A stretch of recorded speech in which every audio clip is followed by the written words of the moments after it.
2 days na lang at babalik na ako sa Maynila, kaya naman sinulit namin ng mga pinsan ko na maligo ng dagat. 5 PM nga ng hapon ay nag-start na kami maligo ng dagat hanggang 7 PM. Tingnan nyo naman yung dagat mga sis, napakalinaw ng tubig. Mamimiss ko talaga yung ganitong moment. Tapos nagbaong kami ng kamote at saka duga-duga. Alam niyo yung tira-tira ng piyesta na baboy, lutong baboy. Hapon na nga kami naliligo dito sa Bugnaw Sea Beach kasi para hindi daw kami umitim. Ako gusto kong umitim para patunay na nagbakasyon ako, diba?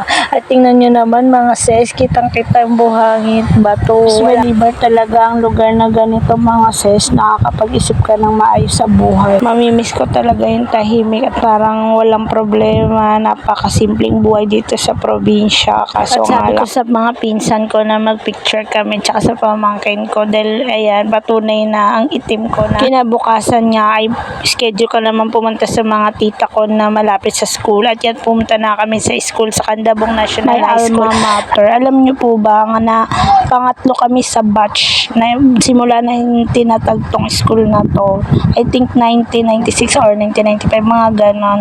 Tapos 4 na room lang po talaga at walang ibang section. So, ibig sabihin, first year, second year, third year, fourth year, isang room lang po talaga kami at ang dami namin estudyante. Ako sa Manila ngayong araw mga sis, kaya naman medyo malungkot ako pero kailangan kong bumalik.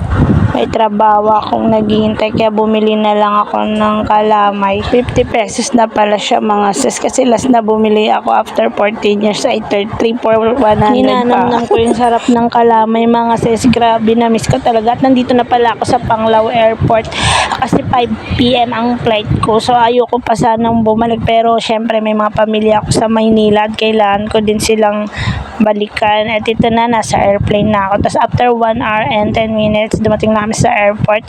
At ayan, pababa na ako. At syempre, yung asawa ko naghihintay na sa labas.